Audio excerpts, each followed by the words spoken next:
Good morning વિદ્યાર્થી મિત્રો. આપણે ચેપ્ટર પહેલું ગણ શરૂઆત કરી હતી. ગણ વિશે સમજી અને ગણ કોને કહેવાય, એમાં આવેલા ઘટકને કઈ રીતે દર્શાવાય તથા ગણની મુખ્ય બે રીતો યાદીની રીત અને ગુણધર્મની રીત જોઈ હતી. સ્વાધ્યાય 1.1ના 2 દાખલાઓ સુધી જોયું હતું. હવે ત્રીજા નંબરના દાખલાથી આપણે જોઈશું. અહીં આપણને ત્રીજા નંબરના દાખલામાં એવું આપેલું છે કે નીચેના ગણોને યાદીની રીતે લખો. તો યાદીની રીતે લખવા માટે આપણે સૌ પ્રથમ પેલો દાખલો જોઈએ. તો એમાં એવું આપેલું છે કે a = x, કે જ્યાં x છે એ પૂર્ણાંક છે, x છે તે પૂર્ણાંક છે અને -3 x 7. હવે પૂર્ણાંક સંખ્યા ગણ આપણે ભણી ગયા z, એમાં બધી ધન કિંમતો, બધી ઋણ કિંમત અને શૂન્યનો સમાવેશ થાય. તો -3 થી મોટી એટલે -3 લેવાની નથી. જો ઇક્વલ ટુ હોત તો લેવાય.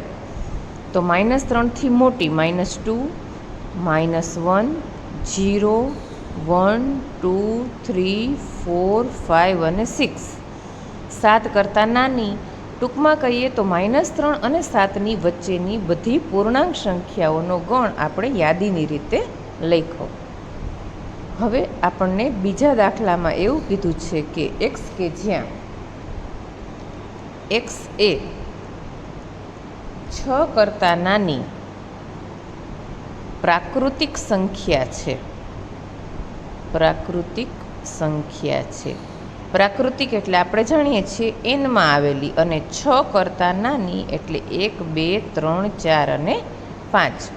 આવું આપણે લખી શકીએ. તો કોમા કરી અને ઘટકોને ગણમાં લખીએ તો એને આપણે યાદીની રીતે લખ્યું કહેવાય. રકમમાં આપણને ગુણધર્મની રીતે કોઈ એની કેરેક્ટરિસ્ટિક લાક્ષણિકતા દર્શાવેલી છે, જેને આપણે યાદીના સ્વરૂપમાં લખીએ છીએ. હવે ત્રીજામાં આપણને એવું કીધું છે કે c, x, કે જ્યાં x એ જેના અંકોનો સરવાળો 8 થતો હોય, જેના અંકોનો સરવાળો 8 થતો હોય તેવી 2 અંકોની સંખ્યા, તેવી 2 અંકોની સંખ્યા. જો હવે આપણે જોઈએ 2 અંકોની સંખ્યા અને એનો સરવાળો 8 થતો હોય તો 1થી ચાલુ કરીએ અથવા 0થી. જો 0 અને 8નો સરવાળો 8 થાય પણ એ એક આંકની બની જાય એટલે એ ન લખાય. તો 8 અને 0 એટલે 80. પછી આવશે 1 અને 7, 7, 1, 17 અને 71. 2ની હારે 6, 6ની હારે 2, 2નો સરવાળો 8 અને સંખ્યા 2 અંકની. ત્યાર પછી જોઈએ તો 3ની હારે 5, 5ની હારે 3. ત્યાર પછી જોઈએ તો 6, 5 આવી ગયા, 3 અને 5, 5 અને 3. હવે 4 જોઈએ તો 4ની આ 3 અને 5, 5 અને 3. આ ઉપરાંત 4 અને 4. તો હવે બધી કિંમતો આવી ગઈ. 1, 2, 3, 4, 5 આની સાથે આવી ગયા, 6, 7 અને 8. તો 2 અંકોની આ દરેક સંખ્યાઓ કે જેમનો સરવાળો 8 થાય છે. અહીં 0, 8 નહીં લખીએ કારણ કે તે એક જ અંકની બની જાય એટલા માટે.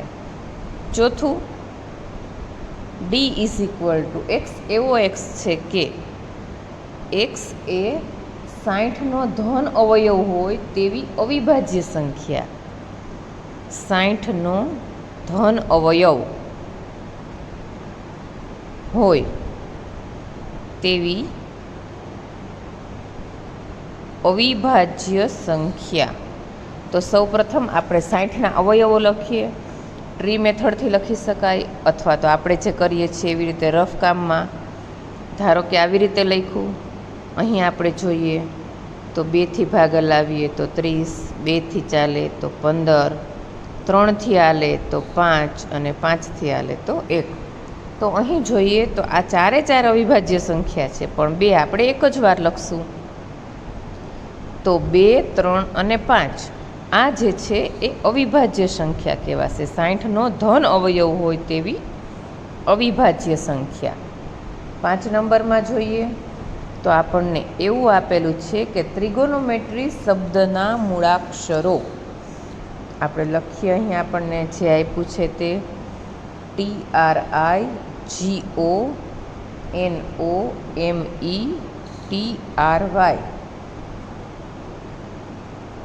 શબ્દના મૂળાક્ષરો. જુઓ, હવે એક ઘટક એક જ વાર લખવાનું, આ જ બાબત ધ્યાનમાં રાખવાની. ટી આવી ગયો કોમા કરીને, RIGON,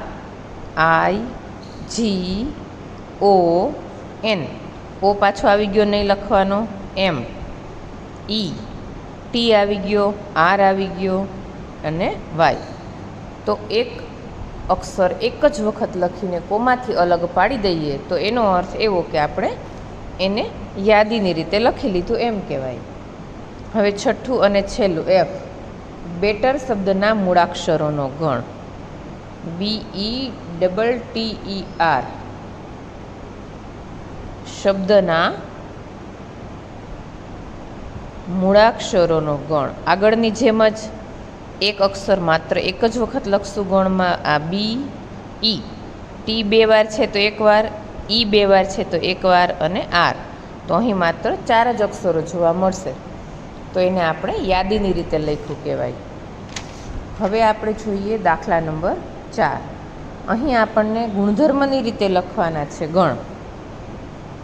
તો આપણે નામ આપતા જઈશું. ધારો કે A આવું છે કે 3, 6, 9 અને 12. હવે તમે જોઈ શકો છો કે આ બધાય 3ના પાડામાં આવે છે. 3 દુ 6, 3 3 9, 3 4 12. 3ના અવયવી છે. અથવા તો આવી રીતે પણ લખી શકાય x 3n, કે જ્યાં nની કિંમત <5 અને n બિલોંગ્સ ટુ n.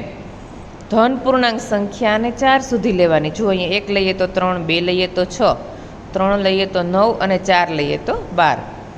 અથવા એવું લખાય કે 3ના અવયવીઓ પણ 13 કરતાં નાના. ઘણી બધી રીતે આને લખી શકાય.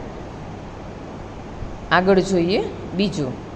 હવે આપણને એવું આપેલું છે કે 2, 4, 6, 8 2, 4, 8, 16 અને 32. તમે અહીં જોઈ શકો છો કે આ બધી 2ની ઘાત છે. તો x એવો x કે જ્યાં x = 2n. જો 2ની 1 ઘાત કરો તો 2, 2 કરો તો 4, 3 કરો તો 8, 2ની 4 ઘાત એટલે 16, 2ની 5 ઘાત એટલે 32. તો nની કિંમત આમ પણ લખી શકાય કે < ≤ 5 વેર n બિલોંગ્સ ટુ n, કે જ્યાં n છે એ nમાં આવેલો ઘટક છે. હવે અહીંયા જોઈએ તો 5, 25, 125, 625. આ પણ 5ની ઘાત છે એવી આપણને ખબર પડી જવી જોઈએ. અહીં પ્રેક્ટિસ કરી હોય તો જ આવા દાખલાઓ આપણને આવડે. તો x = 5n, કે જ્યાં nની કિંમત 1, 2, 3, 4 સુધી જ લેવાની છે. એટલે 5 કરતાં નાની, કે જ્યાં n બિલોંગ્સ ટુ n, એવું પણ આપણે અહીં લખી શકીએ. ચોથામાં જોઈએ તો 2, 4, 6 અપ ટુ બધી યુગ્મ સંખ્યાઓનો ગણ છે. તો શાબ્દિક રીતે પણ લખાય અથવા તો આવી રીતે પણ લખાય. x કે જ્યાં x = આપણે લખીએ છીએ 2n. 2n એટલે બધી યુગ્મ સંખ્યા વેર n બિલોંગ્સ ટુ n. 1 લ્યો તો 2, 2 લ્યો તો 4, 3 લ્યો તો 6, એવી રીતે અનંત સુધીની બધી સંખ્યાઓ. પાંચમું જોઈએ E, 1, 4, 9 અપ ટુ 100 સુધી. તો અહીં આપણે આ જે બધી સંખ્યાઓ છે તે પૂર્ણ વર્ગ સંખ્યાઓ છે. પરફેક્ટ સ્ક્વેર જેને કહેવાય. x કે જ્યાં x = આપણે આમ લખાય nનો વર્ગ અને nની કિંમત < ≤ 10, કે જ્યાં n બિલોંગ્સ ટુ n. જો 1 લ્યો તો 1નો વર્ગ, 2 લ્યો તો 2નો વર્ગ, 3 લ્યો તો 3નો વર્ગ, એટલે અહીંયા nનો વર્ગ આપણે લખીશું. તો અહીં આપણે દાખલા નંબર 4 પૂરો કર્યો. હવે 5 નંબરના દાખલામાં આપણને એવું કીધું છે કે નીચેના ગણોના બધા જ ઘટકો લખો. તો હવે અહીં આપણને જે કીધું છે એવી રીતે એમાં જે ઘટકો આવેલા હોય તે ઘટકો લખવાના છે. તો પેલું જોઈએ તો એમાં એવું કીધું છે કે એક્સ કે જ્યાં એક્સ એ અયુગ્મ પ્રાકૃતિક સંખ્યા, એક્સ એ અયુગ્મ પ્રાકૃતિક સંખ્યા. ઘટકો એટલે એનો અર્થ એવો કે રોસ્ટર ફોર્મ, એટલે કે એને યાદીની રીતે આપણે લખશું 1, 3, 5, 7, 9 આ બધી અયુગ્મ સંખ્યાઓનો ગણ. હવે બીજામાં આપણને એવું કીધું છે કે એક્સ કે જ્યાં એક્સ એ પૂર્ણાંક છે. હવે પૂર્ણાંક કેવી? તો કે -1/2 x <9/2. હવે આનો અર્થ આપણે એવો કરવાનો છે કે ઝેડમાં આવતી કિંમતો, પણ કેવી? હવે આપણે જોઈએ. આ સંખ્યા રેખા ઉપર આ 0, આ -1, આ -1/2 અને 9/2 લખીએ તો એનો અર્થ એવો કે 4 અને 5ની વચ્ચે આવશે. તો અહીં -1/2 અને આ જે કિંમત આપેલી છે 9/2 આ બધાની વચ્ચે આવતી પૂર્ણાંક કિંમતો આપણે આવી રીતે લખી શકીએ કે 0, 1, 2, 3 અને 4. -1/2 થી મોટી 0 અને 9/2 એટલે 4.5 કરતાં નાની એટલે 4. તો આ દરેક ઘટકો અહીં આપણે દર્શાવીએ છીએ. ત્રીજામાં જોઈએ તો એક્સ કે જ્યાં એક્સ છે એ પૂર્ણાંક કિંમત આપણને આપેલી છે અને x² કિંમત < ≤ 4. ઝેડમાં આવેલી કિંમત આપણને આપેલી છે. તો એવા એક્સના વર્ગ કે જેની કિંમત છે એ 4 અથવા 4 કરતાં નાની હોય તો 0 આવશે, -1, +1, +2 અને -2. -2નો વર્ગ એટલે 4, +2નો વર્ગ એટલે 4 = છે અને બાકીની બધી કિંમતો એના કરતાં નાની જોવા મળે છે. ચોથા દાખલામાં જોઈએ તો આપણને આપેલું છે કે D = x એવો x કે x એ LOYAL લોયલ શબ્દના મૂળાક્ષરો. તો અહીં આપણે જોઈ શકીએ છીએ કે ગણમાં એક ઘટક આપણે એક જ વખત લઈએ છીએ. અહીં L 2 વખત છે, LOY અને A. તો આને આપણે યાદીની રીતે લખ્યું કહેવાય. આગળ જોઈએ તો x એવો x છે કે x એ વર્ષનો 31 દિવસનો ન હોય, 31 દિવસનો ન હોય તેવો મહિનો છે. તો આપણે એક વર્ષના જે 12 મહિનાઓ છે તેમાંથી વારાફરતી ચેક કરતા જઈએ. પહેલેથી જોતા જઈએ તો જાન્યુઆરી એમાં 31 દિવસ હોય તો એ આપણે નહીં લખીએ, ન હોય તેવા. તો અહીં જોઈએ તો ફેબ્રુઆરી આવશે, માર્ચ નહીં આવે. ફરીથી એપ્રિલમાં 30 દિવસ, મેમાં 31, જૂનમાં 30, જુલાઈ અને ઓગસ્ટ બંનેમાં 31 આવશે. ત્યાર પછી સપ્ટેમ્બર એમાં 30, ઓક્ટોબરમાં નહીં, ફરીથી આવશે નવેમ્બર. તો આટલા મહિનાઓ એવા છે કે જેમાં આપણને 31 દિવસ જોવા મળતા નથી. તો આ રીતે આપણે કોઈ પણ ગુણધર્મની રીતે આપેલો હોય એને યાદીની રીતે એટલે કે આપેલા ઘટકોને કોમા કરી અને અલગથી લખી શકીએ છીએ. આગળ જોઈએ તો F નંબરમાં x એવો x છે કે x એ અંગ્રેજી મૂળાક્ષરોની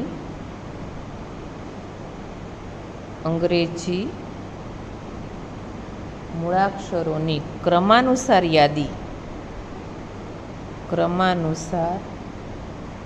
યાદીમાં કે પહેલાંનો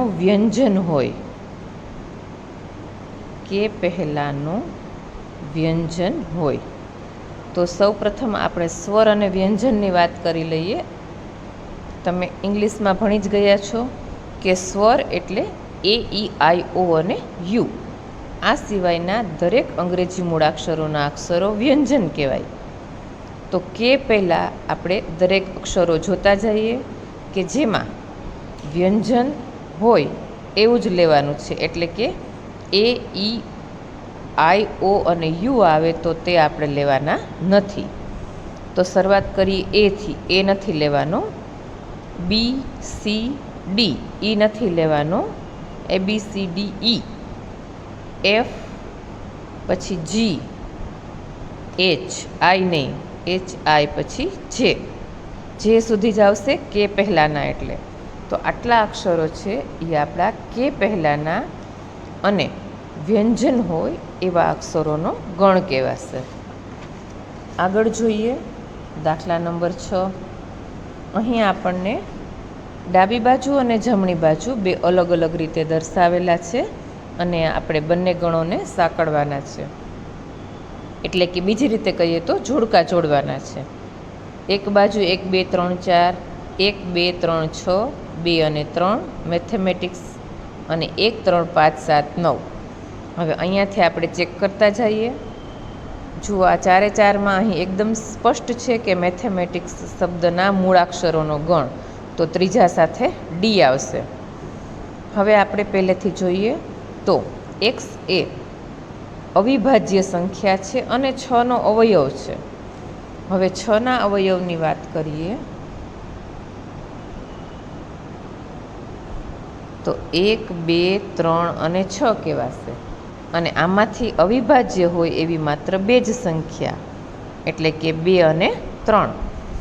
તો આ અવિભાજ્ય સંખ્યામાં આવશે 2 અને 3. તો બીજા સાથે આવશે એ. 10 કરતાં નાની અયુગ્મ પ્રાકૃતિક સંખ્યા એટલે કે 1 3 5 7 અને 9.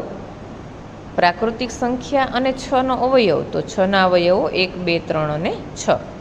તો અહીં આપણે પહેલું જે આપેલું છે તેની સાથે એના અવયવો, બીજું છે તેની સાથે એ, ત્રીજું છે તેની સાથે ડી અને ચોથું છે તેની સાથે બી. તો આ રીતે આપણે જોડકા લખી શકીએ, જે ટેક્સ્ટબુકમાંથી તમે વ્યવસ્થિત રીતે લખી લેજો. તો અહીં આપણે આ એક સ્વાધ્યાય પૂરું કર્યું. દરેક વિદ્યાર્થી મિત્રો ફેરબુકમાં એટલે કે પાકી બુકમાં વ્યવસ્થિત રીતે આખું સ્વાધ્યાય લખી લેશે.